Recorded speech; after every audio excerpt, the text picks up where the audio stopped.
नमस्कार, माझ्या अमलेश तांबे व्लॉग चॅनलमध्ये आपले सर्वांचे पुन्हा एकदा स्वागत. आत्ताच आपण गेल्या व्हिडिओमध्ये सावर्ड्यापर्यंत आलो होतो. आता सावर्ड्यातनं आपण पुढे निघालो चिपळूणकडे. चिपळूणपर्यंत हा व्हिडिओ मी बनवणार आहे. पुढे बघूया, जर वेळ असला तर पुढे जाईन असं म्हणतोय, बघू. सावर्ड्यापर्यंत सगळं काम ओके, सावर्ड्यातनं चिपळूणपर्यंतचं पण काम ओके. आता चिपळूणचा फ्लायओव्हर आहे, त्याचं काम बघूया किती झालंय. तिथे आज गाडी उभी करायला व्यवस्थित जागा मिळाली तर आपण तिथे ड्रोन शॉट पण घेऊ. काही जणांनी मेसेज टाकले तिथले ड्रोन शॉट द्या म्हणून.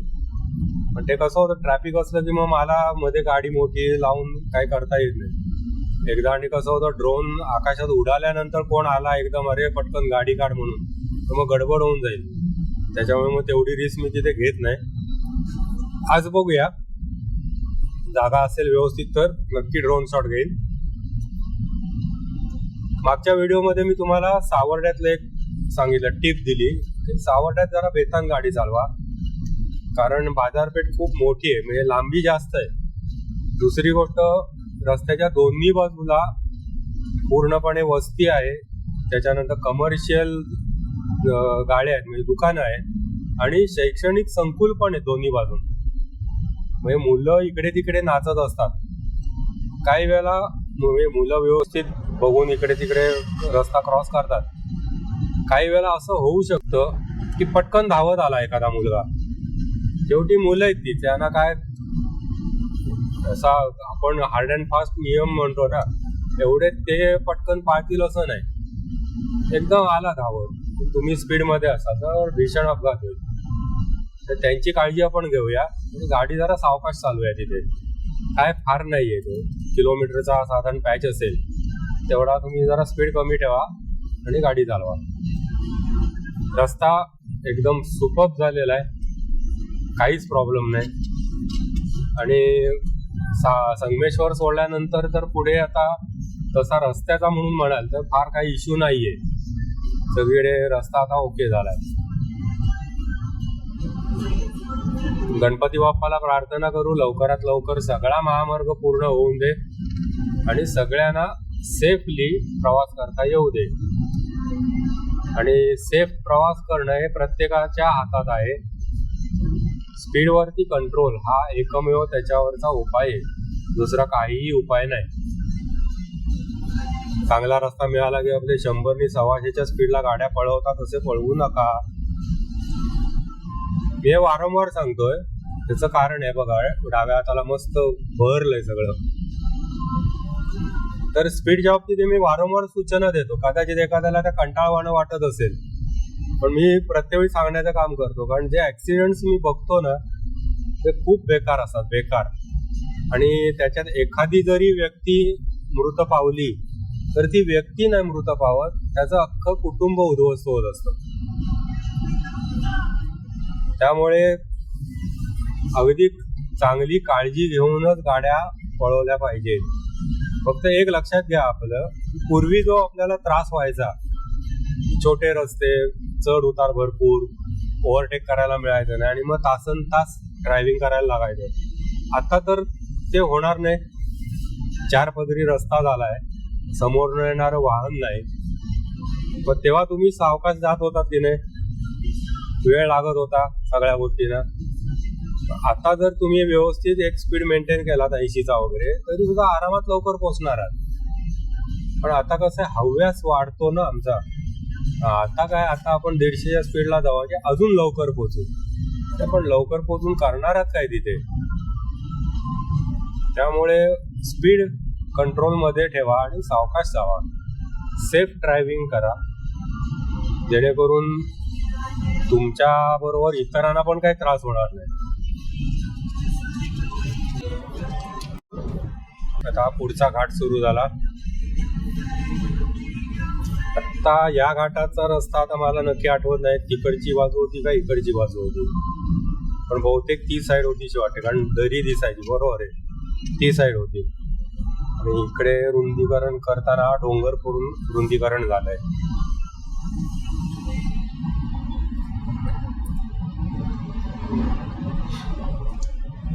ड्रायव्हिंग ज्यावेळेला मी शिकलो, 2000 साली मी ड्रायव्हिंग शिकलो.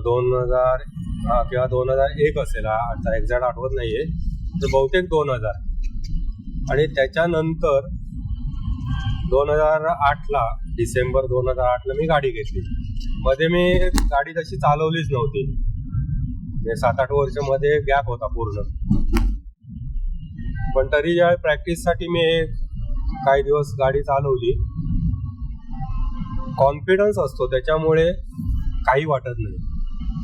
आणि अनेक जण असं म्हणतात की ड्रायव्हिंग करताना एक्सपिरियन्स पाहिजे नाही असं नाही, पण त्याच्यापेक्षा महत्वाचा कॉन्फिडन्स पाहिजे.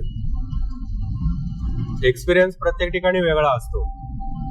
आज या ठिकाणी एक्सपिरियन्स वेगळा आहे, उद्या तोच एक्सपिरियन्स इथे मिळेल असं नाही.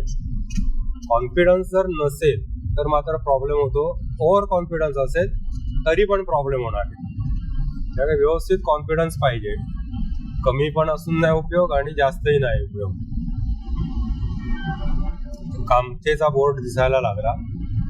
कामते घाट हा आपला रस्ता जातोय, कामते घाट तो संपला की मग कामते गाव लागतं.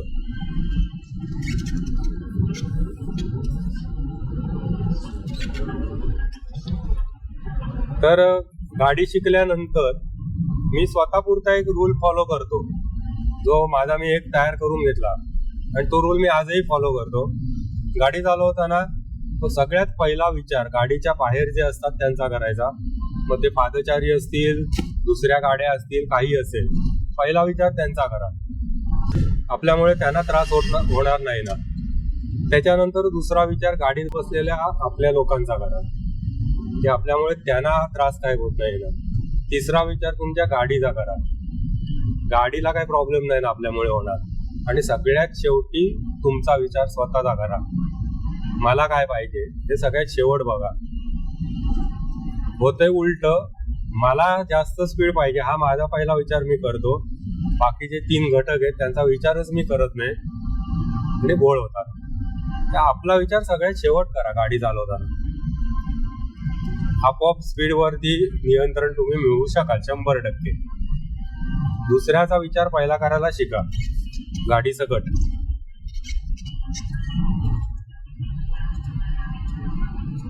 त्यामुळे उलटा विचार करणारी जी लोक असतात त्यांच्या हातनं चुका होतात. ऍक्सिडेंट्सचं प्रमाण त्या अशा लोकांकडनं जास्त असतं. ओव्हर स्पीड काही गरज नसते. आता रत्नागिरी ते समजा गोवा आहे, पणजी, पूर्वी हायवे नव्हता त्यावेळी 6 तास लागत होते. आता हायवे झाला, बऱ्यापैकी काम संपलं, 90% काम झालं आपण गृहीत धरू. 5 तासात तुम्ही पोहोचलात, काही फरक नाही ना पडत.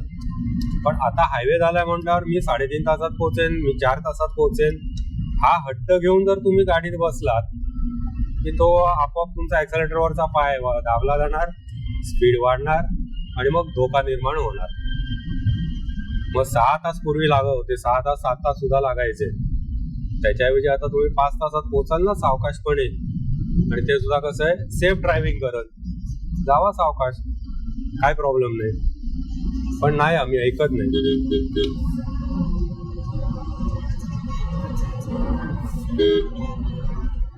ते 2 व्हीलर वाले अगदी मधोमध गाड्या आणतात आणि चालवतात.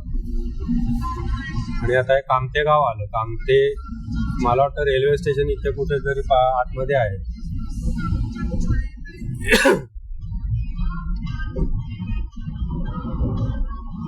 तसं बघायला गेलं ना तर ही जी डावी लेन दिसते छोटी, ही 2 व्हीलर आणि 3 व्हीलर साठी. त्या बाई साहेब आहेत म्हटलं जरा 4 हात लांबनच जायला पाहिजे.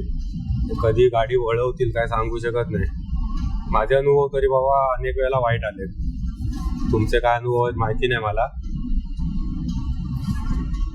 हा कामते तलाव, इथे डॅम आहे छोटासा आणि पाठीमागे त्याचं बॅकवॉटर आहे साठवलेलं.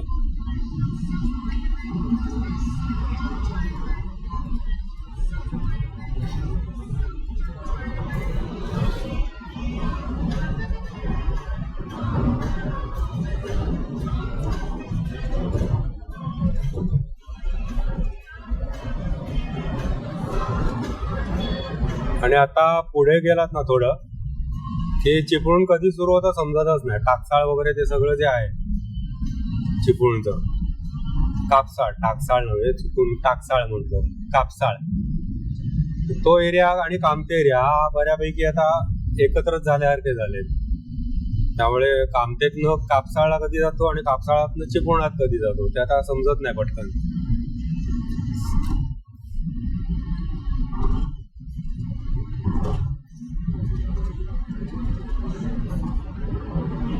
हॅप्पी पंजाबी ढाबा अजून जेवायला लोक थांबलेत.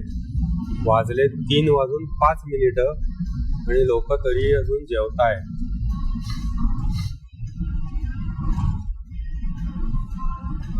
आरोग्यावर जे काही दुष्परिणाम होत आहेत त्यातला हा सगळ्यात मोठा फॅक्टर आहे. कधीही खायचं आणि काहीही खायचं आणि चेपून खायचं.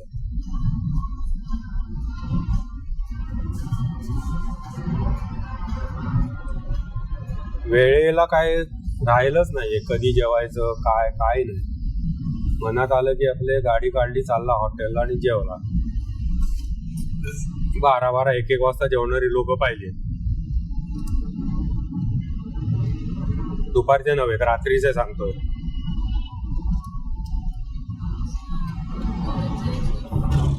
हे बघा आता कामते संपलं आणि आता आपण हे माझ्या मते कापसाळ पर्यंत, हे बघा कापसाळ मध्ये आलो आपण. मधलासा जरासा एक अर्धा-पाऊण किलोमीटरचा पॅच थोडासा मोकळा आहे. अजून 1-7-8 वर्षात ते पण सगळं भरून जाईल. निर्मल ग्राम पंचायत कापसाळ.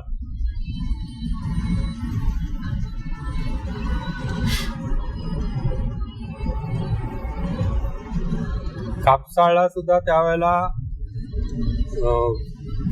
जुना आपला जो रस्ता होता, बऱ्याच वेळेला तिथे ट्रॅफिकचे प्रॉब्लेम व्हायचे. आणि छोटा रस्ता आणि दुतर्फा वाहन.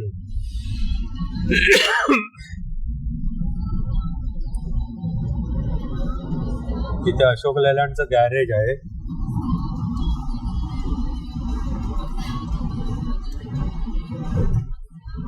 पंजाबी ढाबे बरेच दिसायला लागले इकडे. हॅप्पी पंजाबी ढाबा, तो पण मागाचा हॅप्पीच पंजाबी ढाबा आहे. त्याचंच हाय काय माहित नाही, एकाच मालकाचे असतील नाही तर. इथे सुझुकीचा बोर्ड फक्त दिसतोय खाली.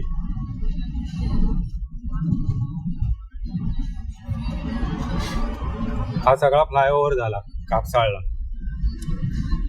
आपलं जुनं गाव इथनं खालती आहे.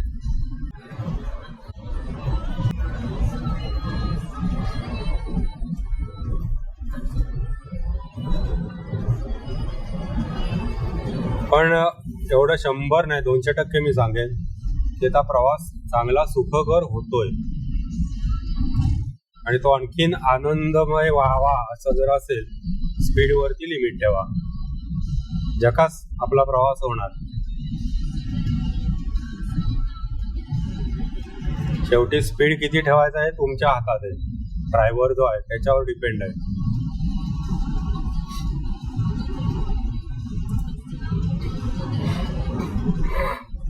आणि झालं, आपण चिपळुणात आलो. इकडनं आता डाव्या हाताला पागमाळा म्हणून बोर्ड लिहिलाय बघा. हाच रोड गुहागरला जातो आणि हा चिपळूण बायपास पण आहे.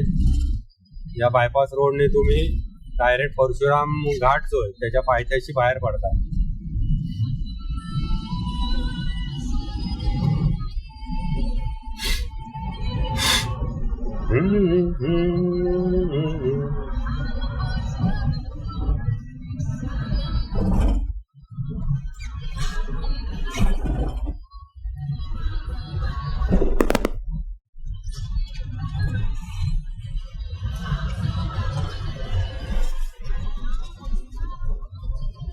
सीएनजी ला अजून तो 2 इंडिकेटर दाखवतोय आपल्याला.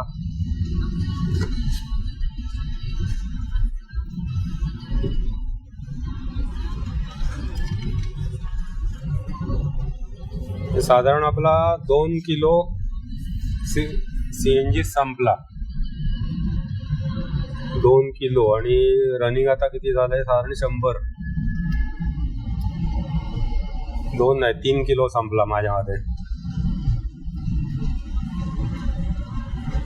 ॲव्हरेज किती म्हणायचं, 25 तर साधारण पडेल म्हणतात, 25-26 असो. इथे आता चिपळूणच्या फ्लायओव्हरची इथनं सुरुवात होते. आपण तिथपर्यंत आलो. इथे जरासं ट्रॅफिक जाम होऊ शकतं कारण ओव्हरटेक करायला तुम्हाला काही स्कोप नाही इथे.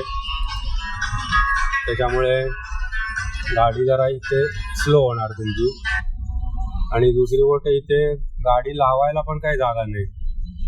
बघूया आपण पुढे. मला यावेळेला मॅक्झिमम प्रयत्न मी करणार आहे ड्रोन शॉटसाठी.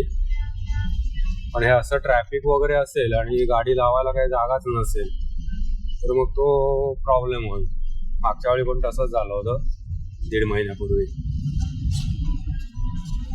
पण आता इथे बघा भराव वगैरे पण काम चालू आहे.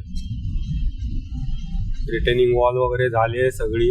आणि आता पुढचा कनेक्शनचा व्हायचा आहे भाग पण इकडे झाले. आणि भराव पण इकडे घालायला सुरुवात केली त्यांनी.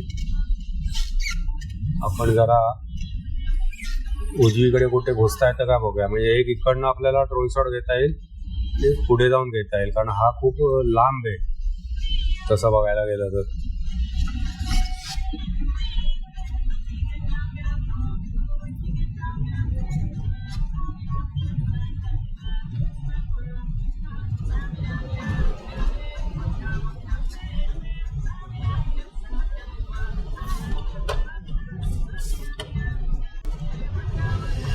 इथे जागा आहे पण सगळा मरणाची धूळ आहे. एखादी त्यांची गाडी बिडी गेली की झालं माझं कल्याण होईल. त्यामुळे पुढे बघूया जरा.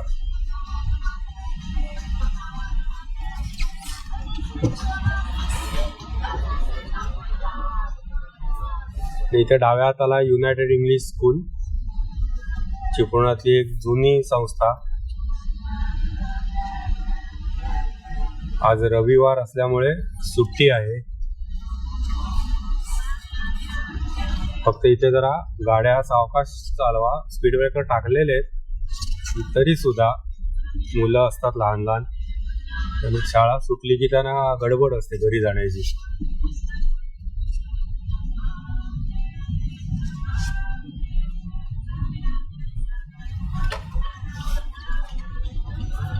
इथून आपल्याला घेता येतो काय बघूया ड्रोन शॉट.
इथे CNG दिसतोय महानगरचा.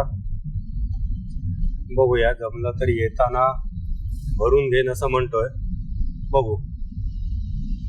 तर पहिल्या टप्प्याचे इथे काही ड्रोन शॉट्स आपल्याला घेता आले. इथे मधला भाग आहे, इथे सुद्धा कुठे आता गाडी लावून बघून ठरवता येईल आपल्याला. काम चालू असेल वरती तर तिथे गाडी लावण्यात तसा पॉइंट नाही. गाडीवर नाही तर काहीतरी धडामकन खाली यायचं, काहीतरी आणि कोसळायचं.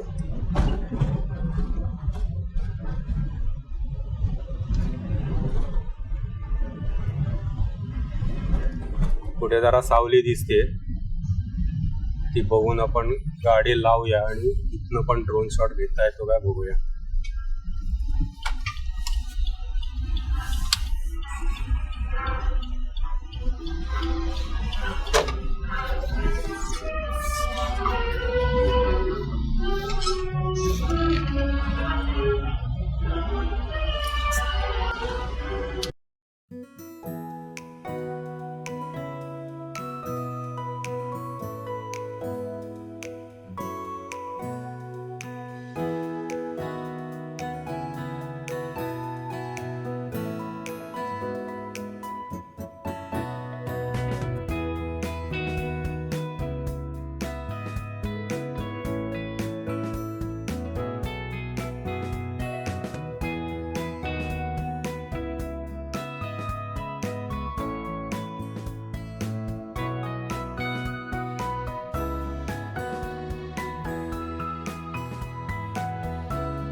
घरी जी मी बॅटरी बँक बनवली होती त्याला काहीतरी इश्यू होतोय, आता बंद पडते सारखी, बघायला पाहिजे.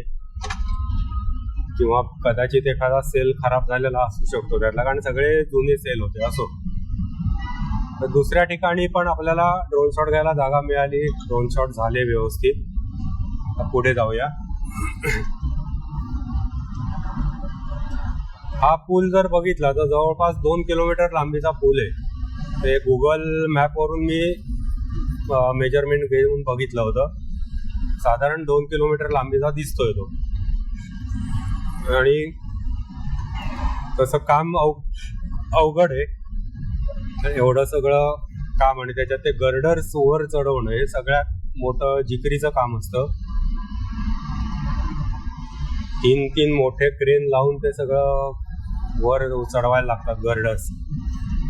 असो, पण आहे जरा प्रगती पथावर दिसतंय का. इथे फक्त मला असं वाटतंय, जाणवतंय, म्हणजे मधले पिलर वाढवले, नंबर ऑफ पिलर्स जास्त केले. पूर्वी एवढे बहुतेक नव्हते असं वाटतंय, माझा अंदाज आहे. कोणाला माहिती असेल अधिक तर कृपया सांगा. इथे नंबर ऑफ पिलर्स पूर्वीपासून एवढेच आहेत काय आता जास्त झाले. आणि आता आपण बहादूर शेख नाक्याच्या इथे आलो. इथे सुद्धा आपल्याला काय ड्रोन शॉट घेता येतो काय बघूया. पुढे काय गाडी लावायला स्कोप नाही मिळाला तर इथेच.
हा जो समोर क्रेन दिसतोय आपल्याला याच्या सहाय्याने गर्डर्स वरती ब्रिज वरती चढवण्याचं काम होतं.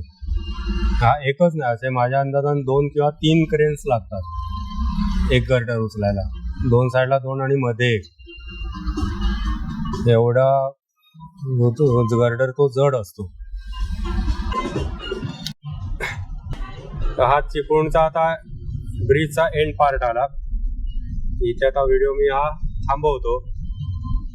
जर गाडी इथे पुढे लावता आली तर मग परत एक ड्रोन शॉट घेईन. माझे व्हिडिओ आपल्याला आवडत असतील तर नक्की लाईक करा, शेअर करा. चॅनल सबस्क्राईब केलं नसेल तर सबस्क्राईब करा. जास्तीत जास्त व्ह्यूज मिळतील असा प्रयत्न करा. आपल्या आजवरच्या सहकार्याबद्दल मी सर्वांचा आभारी आहे. धन्यवाद. हा नवीन ब्रिज ज्याच्यावरून आता आपण जातोय. पुढे जर मला वाटलं तर तिथे गाडी उभी करून एक ड्रोन शॉट इकडनं घेईन. बघूया जरा. आपला जो आतापर्यंत मला सहकार्य आपलं आजपर्यंत जे मिळालं त्याबद्दल मी सर्वांचा आभारी आहे. 3:45 वाजलेत. आता इथे मी थांबेन आणि ड्रोन शॉट घेता आला तर ड्रोन शॉट घेईन. मग इथनं परतीच्या प्रवासाला लागेल. धन्यवाद.